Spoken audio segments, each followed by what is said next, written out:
আসসালামু আলাইকুম। আমি আজকে আপনাদের জন্য আবার একটা রেসিপি নিয়ে এসেছি। রেসিপিটা কিন্তু আপনারা লাস্ট পর্যন্ত দেখবেন।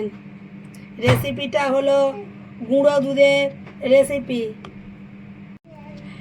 রেসিপিটা কিন্তু আজকে আমি গুঁড়ো দুধ দিয়েই বানাবো, আর কিছু লাগবে না।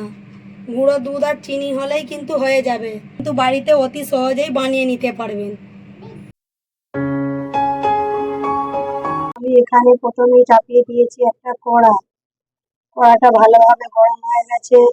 দিয়ে দেব আমি এখানে 1 কাপ চিনি, আর দিয়ে দেব পানি। 1 কাপের মতো আমি এখানে পানি দিয়েছি। এবারে চিনিটাকে ভালোভাবে আমি মিশিয়ে নেব। এইভাবে নাড়িয়ে চাড়িয়ে চিনিটা ভালোভাবে যাতে মিশে যায়, কিছুক্ষণ আমি এইভাবে নাড়িয়ে নেব।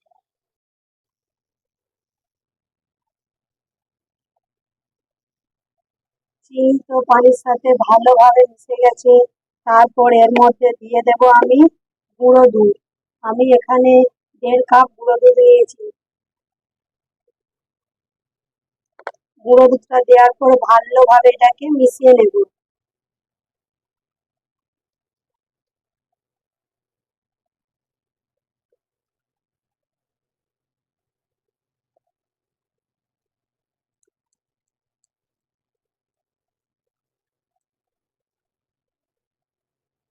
গুঁড়ো দুধটা দেওয়ার পর এইভাবে কিন্তু ভালোভাবে নাড়িয়ে নিতে হবে।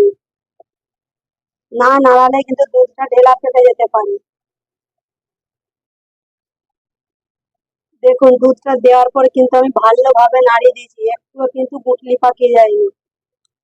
এইভাবে কিন্তু সঙ্গে সঙ্গে নাড়িয়ে নিতে হবে। আর দুধটা দেওয়ার পর কিন্তু অনবরত এইভাবে নাড়াতে হবে। নাড়িয়ে নাড়িয়ে কতটা ঘন হয়ে গেছে।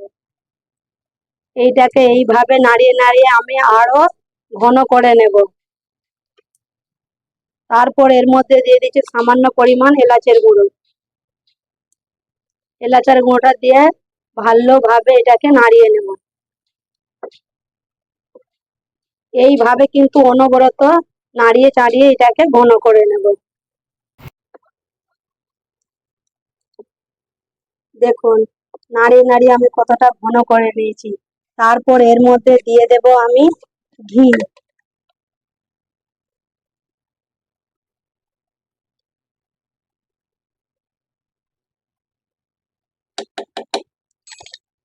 আরো এটাকে আমি ভালো ঘি দিয়ে আরো এটাকে ভালোভাবে আমি নাড়িয়ে নেব।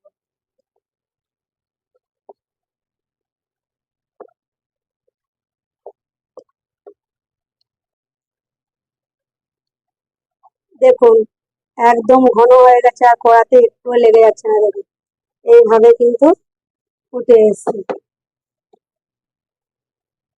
এবারে এটাকে আমি নামিয়ে নেব। এখানে নিয়ে নিয়েছি আমি একটা প্লেট। প্লেটের মধ্যে দিয়ে দিয়েছি সামান্য পরিমাণ ঘি। ঘিটাকে ভালোভাবে মাখিয়ে নেব।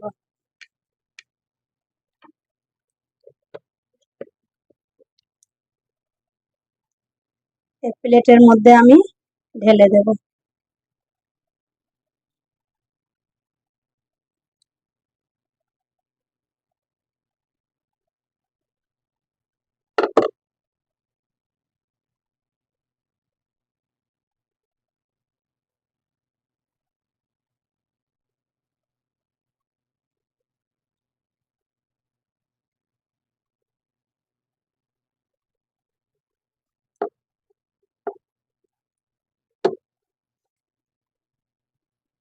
আমি ঢেলে তো ভালোভাবে সেট করে নিয়েছি।